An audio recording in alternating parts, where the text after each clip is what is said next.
जय जगन्नाथ दर्शक बंधु आज जनवरी 13 तारिख मंगलवार चलतु नजर पकाइबा देश विदेश गुरुत्वपूर्ण खबर गुड़िक ता पूर्व कमेंट रे जय जगन्नाथ लिखि वीडियो को लाइक करी चैनल को सब्सक्राइब करने भूलिबे नहीं। महिलांको पई खुशी खबर मकर संक्रांति पूर्वरु खाता को आसिबो 3000 टंका। राज्यर कोटी कोटी महिलांको पई एक बड़ खबर। जदि आपण जणे महिला तेबे आउ किछि दिन भितरे आपणको खाता को आसिबो 3000 टंका। अनेक सरकारी योजना केंद्र सरकार को द्वारा परिचालित होउछि जहार लाभ महिला और झियो माननकु दिया जाउछि। निकट भविष्यत रे महाराष्ट्र राज्य सरकार को द्वारा एक स्वतंत्र योजना आरंभ होउतला जेथिरे महिलांको अकाउंट को प्रति मासरे 1500 टंका ट्रांसफर होइथिला। आदर्श आचरण संहितार उल्लंघन अभियोग मध्य मकर संक्रांति पूर्व लड़की बेहना योजना अधीन आर्थिक सहायता हिताधिकारी माननकु बंटन कराजिबो बोली जणे मंत्री दाबी करथिले।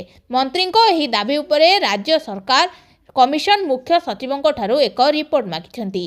एने विरोधी दलगुड़िक अभियोग करथिले जे प्रस्तावित समय एही टंका बंटन जनवरी 15 रे होबाकु थिबा 29टी नगर निगम निर्वाचन पूर्व महिला भोटर माननकु प्रलोभित करबा भली एही अभियोग परे एबे निर्वाचन कमिशनर रिपोर्ट मागिछन्ती। पेट्रोल पंप रे सर्विस सेंटर एणिकी पेट्रोल पंप गुड़िकरे Maruti Suzuki India service centre खोलिबो।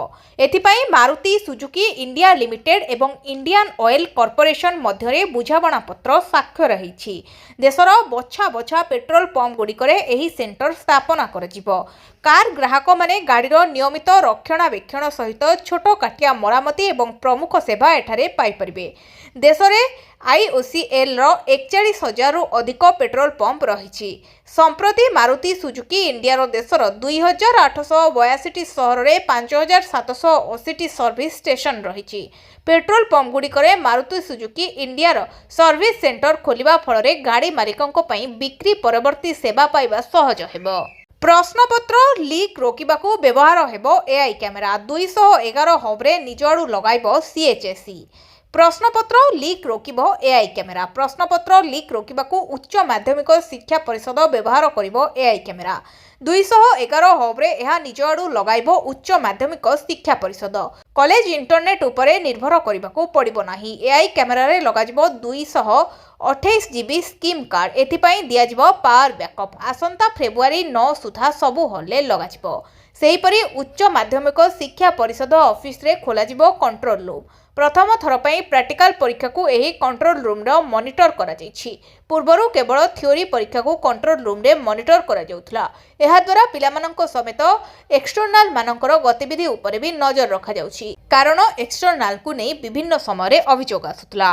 Opera सूर्य मंदिर सह चुक्ति करिनाहांती पीयूष कोर्ट को राय को मानिबे। आसंता 14 जाए मंचरे करिबेनी अभिनय। 15 जाए झुलिला पीयूष को भाग्य। आसंता 15 तारिख रे अभिनेता पीयूष त्रिपाठी मामलार शुणाणी करिबे भुवनेश्वर सिविल जज कोर्ट। कोर्ट को निर्देश अनुसार निज वकिलों माध्यम रे कोर्ट रे हाजर होई निज पक्ष रखिथिले पीयूष त्रिपाठी। एथिसह यात्रा सिंहबाहिनी प्रयोजक संजीव पाढ़ीको सह उभय कोर्ट को निकट रे निजर जवाब दाखल करिसेंती। मामलार गुरुत्व को देखि एहार तुरंत शुणाणी पई 15 तारिख को धार्य करिसेंती कोर्ट। तेबे पीयूष को वकिल तथा आईनजीवी विभू प्रसाद त्रिपाठी कहिबा कथा ऑपेरा सूर्य मंदिर पक्षरु पीयूष को विरोध में कोर्ट रे जो अभियोग होईछि तार कोनोसी वास्तवता नाही। पीयूष मते देइथिबा तथ्य अनुसार से ऑपेरा सूर्य मंदिर सह सेभଳି कोनोसी चुक्ति करिनाहंती। अभिनेता पीयूष त्रिपाठी अधिक मात्रा रे लोकप्रियता रही तेणु ताकू नै एई विवाद उपजुछि। आमे आशा करिबु खूब शीघ्र विवादर समाधान होई जाऊ। एम्स रे पूर्वतन उपराष्ट्रपति जगदीप धनखड़ को भर्ती गोटिए सप्ताह रे 2 थर बेहोश। पूर्वतन उपराष्ट्रपति जगदीप धनखड़ को सोमवार स्वास्थ्य बिगिड़ी। चिकित्सा पई तांकू नुआदिल्ली स्थित अखिल भारतीय आयुर्विज्ञान संस्था रे भर्ती करा जायछि। गत 2 सप्ताह रे खनखड़ 2 थर बेहोश होई जायथिले जहा फल रे डाक्टर को परामर्श क्रमे तांकू तुरंत एम्स रे भर्ती करा जाई एमआईआर सह अन्य जांच करा जायछि। जनवरी 10 रे धनखड़ वाशरूम जीवा समय 2 थर अचेत होई पड़िथिले। एहा परे सोमवार रे से नियमित जांच पई एम्स रे पहुंचिथिले मात्र डाक्टर स्थिति को देखि तत्काल भर्ती करने निष्पत्ति नहीं। प्रथम थर धनखड़ को सार्वजनीन मंचरे एमिति समस्यार सम्मुखीन होबाकू पड़िनी। एहा पूर्वरु से कचर ऋण उत्तराखंड केरल और दिल्ली रे अनेक समय सार्वजनीन कार्यक्रम रे असुस्थ होई अचेत होई पड़िथिले।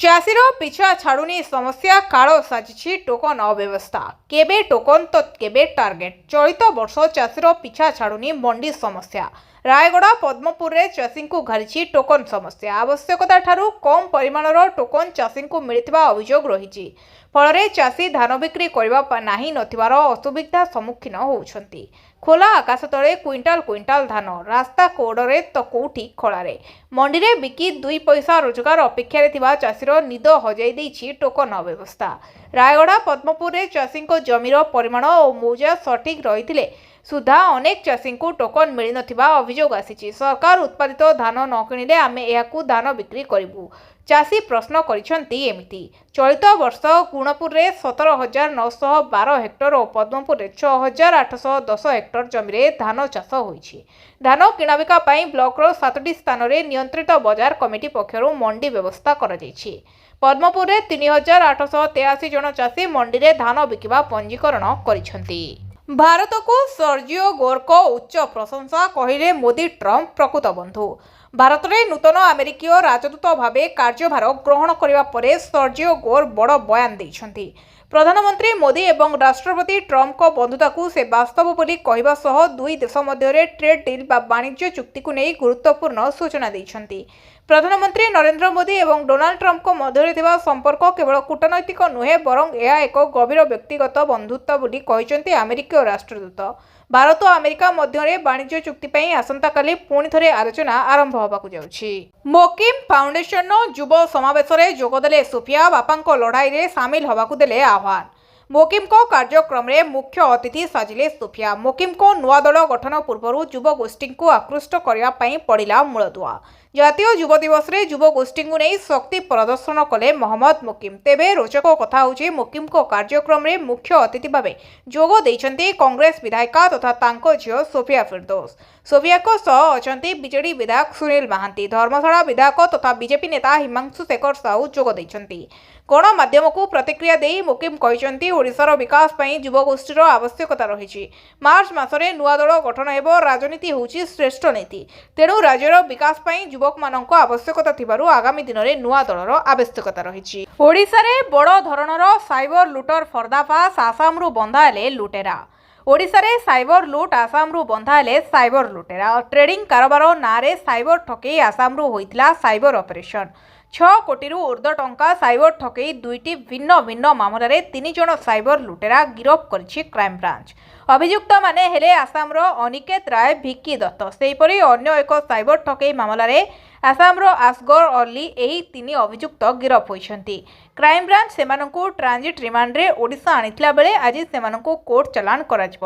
5 କୋଟିରୁ ଊର୍ଦ୍ଧ୍ୱ ଟଙ୍କା ସାଇବର ଠକେଇ ମାମଲାରେ ଅନିକେତ ଏବଂ ଭିକି ଧରାପଡ଼ିଥିବା ବେଳେ 1 କୋଟିରୁ ଊର୍ଦ୍ଧ୍ୱ ଟଙ୍କାର ସାଇବର ଠକେଇ ମାମଲାରେ କ୍ରାଇମବ୍ରାଞ୍ଚ ସୂଚନା ଅନୁସାରେ ଭୁବନେଶ୍ୱରର ଜଣେ ବ୍ୟବସାୟୀଙ୍କୁ ସାଇବର ଠକେଇ ଲାଗି ଅନିକେତ ଓ ଭିକି ସାଇବର ଲୁଟେରାଙ୍କୁ ସହଯୋଗ କରିଥିଲେ ଏକ ସେକେଣ୍ଡ ହ୍ୟାଣ୍ଡ ଗାଡ଼ି ବିକ୍ରି ଦୋକାନ କରି ସଂସ୍ଥା ନାଁରେ ଆକାଉଣ୍ଟ ଖୋଲିବା ସାଇବର ଲୁଟେରାକୁ ଦେଇଥିଲେ ଆତଙ୍କବାଦୀଙ୍କ ନୂଆ କୌଶଳ ବାରମ୍ବାର ଅନୁପ୍ରବେଶ ଉଦ୍ୟମ ବିଫଳ ପରେ ଡ୍ରୋନ୍ ଦ୍ୱାରା ଆକ୍ରମଣ ଯୋଜନା ଆତଙ୍କବାଦୀଙ୍କ ନୂଆ କୌଶଳ ଡ୍ରୋନ୍ ଯୋଗେ ଆକ୍ରମଣ ଓ ବଡ଼ ହିଂସାକାଣ୍ଡ ଘଟାଇବାକୁ ଉଦ୍ୟମ ସୀମାରେ ବାରମ୍ବାର ଆତଙ୍କବାଦୀଙ୍କ ଅନୁପ୍ରବେଶକୁ ଭାରତୀୟ ସେନା ବିଫଳ କରିବା ପରେ ଆତଙ୍କବାଦୀ ଏବେ ନୂଆ କୌଶଳ ଆପଣେଇଛନ୍ତି ଡ୍ରୋନ୍ ଯୋଗେ ଏଆଇ ବ୍ୟବହାର ସର୍ଭେଲାନ୍ସ ଅସ୍ତ୍ରଶସ୍ତ୍ର ପ୍ରେରଣ ଓ ଆକ୍ରମଣ ରୋକିବାକୁ ଚେଷ୍ଟା କରୁଛନ୍ତି ଆତଙ୍କବାଦୀ ଗତକାଲି ଜମ୍ମୁ କାଶ୍ମୀରର ସାମ୍ବା ରୌଜରୀ ଓ ପୁଞ୍ଚ ଜିଲ୍ଲାର ବିଭିନ୍ନ ଅଞ୍ଚଳରେ ଆନ୍ତର୍ଜାତୀୟ ସୀମା ଆଇବ ଏବଂ ନିୟନ୍ତ୍ରଣ ରେଖା ଏଲ୍ଓସି ନିକଟରେ ପାକିସ୍ତାନ ପଟୁ ଭାରତକୁ କିଛି ଡ୍ରୋନ୍ ଆସୁଥିବା ଲକ୍ଷ୍ୟ କରାଯାଇଥିଲା ଭାରତୀୟ ସେନା ଗୁଳି ଚାଳନା କରିବାରୁ କିଛି ସମୟ ପରେ ଡ୍ରୋନ୍ଗୁଡ଼ିକ ପାକିସ୍ତାନ ପଟକୁ ଫେରିଯାଇଥିଲେ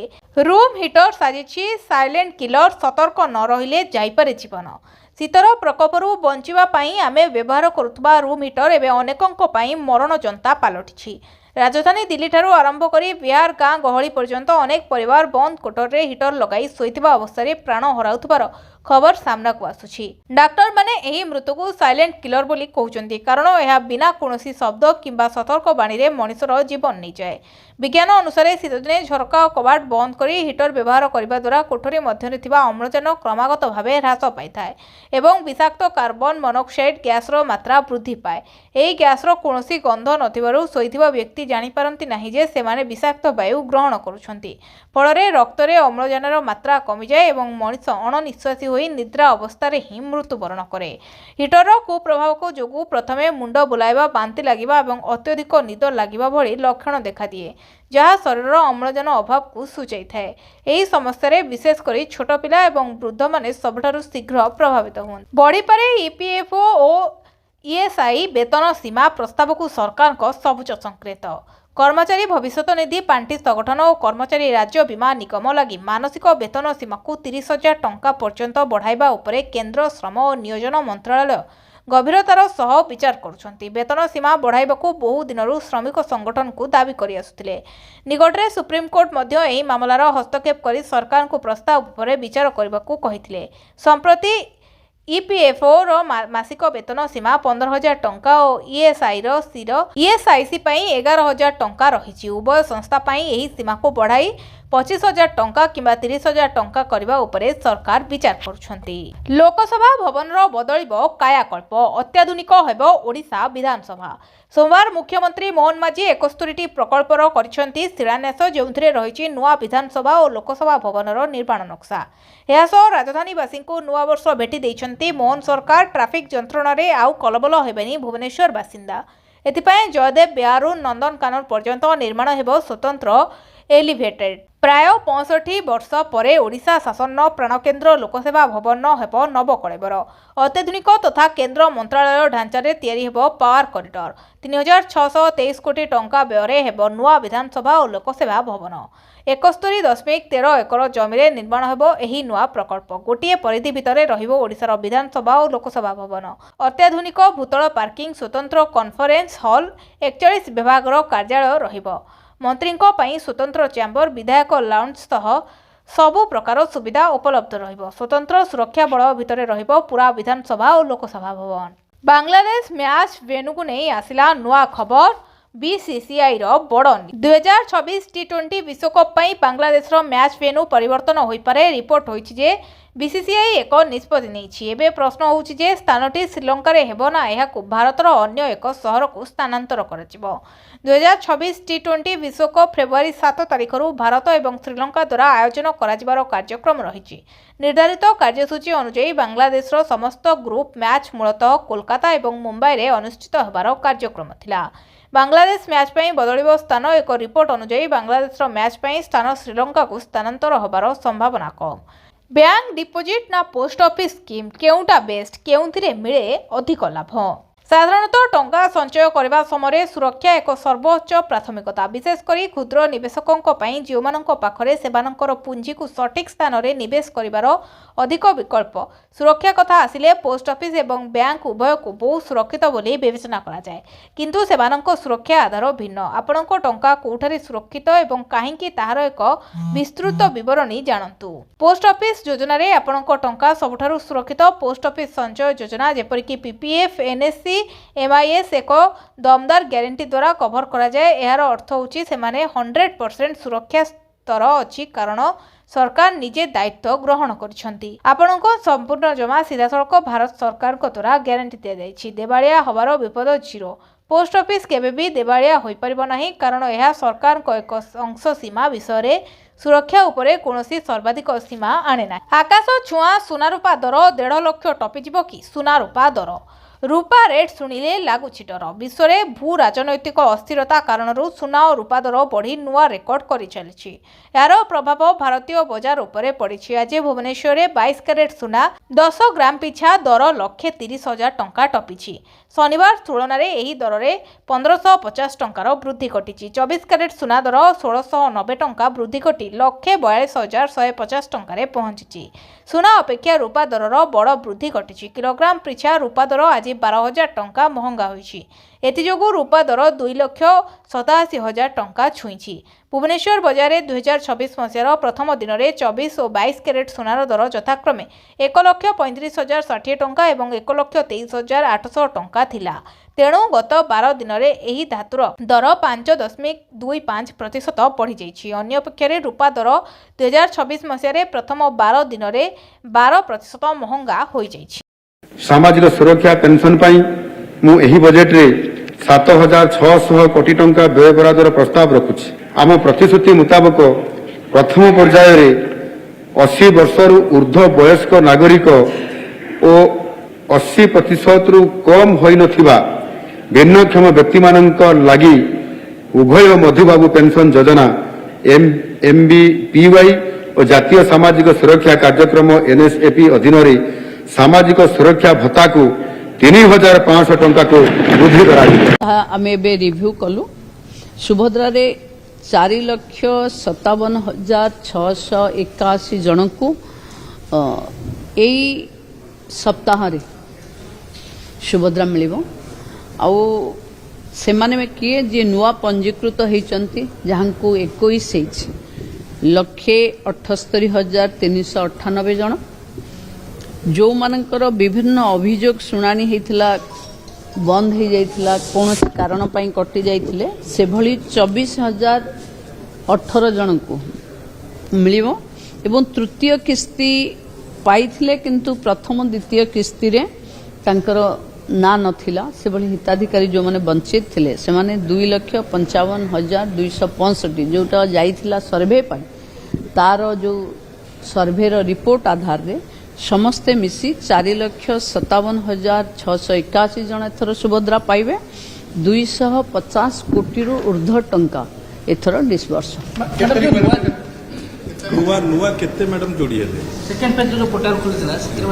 ଏଥିରେ ନୂତନ ପଞ୍ଜୀକୃତ ହେଲେ 1,78,398 ଜଣ।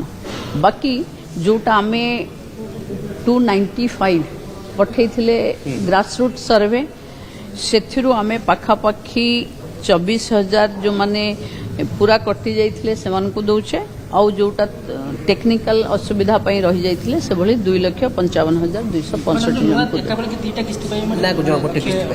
3 କିସ୍ତି ବି ପାଇଯାଇପାରନ୍ତି। ଯଦି ପାଇ ନଥିଲେ ଏଲିଜିବୁଲ ହେଉଛନ୍ତି 3 କିସ୍ତି ବି ଏକାବେଳେ ପାଇଯିବେ।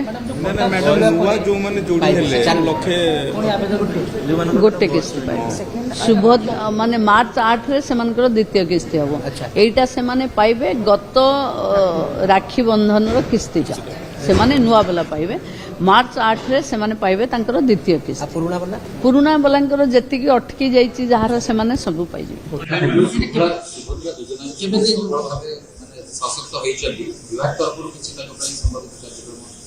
ଦେଖନ୍ତୁ ସେଇ ତ ଟାଇମ୍ ଟୁ ଟାଇମ୍ ହବ। ভিডিওটিକୁ ଶେଷ ଯାଏ ଦେଖିଥିବାରୁ ଆପଣଙ୍କୁ ବହୁତ ବହୁତ ଧନ୍ୟବାଦ। ଯଦି ଭିଡ଼ିଓଟି ଆପଣଙ୍କର ପସନ୍ଦ ଆସିଛି ତାହେଲେ ଭିଡ଼ିଓକୁ ଲାଇକ୍ କରି ଚ୍ୟାନେଲକୁ ସବସ୍କ୍ରାଇବ୍ କରିବାକୁ ଭୁଲିବେନି। ଆପଣଙ୍କର ଗୋଟିଏ ଲାଇକ୍ ଆମକୁ ଏହିଭଳି ଖବର ଯୋଗାଇ ଦେବାରେ ପ୍ରେରଣା ଦେବ। ଆମେ ଏହି ଭିଡ଼ିଓରେ 100 ଲାଇକ୍ର ଟାର୍ଗେଟ୍ ରଖିଛୁ।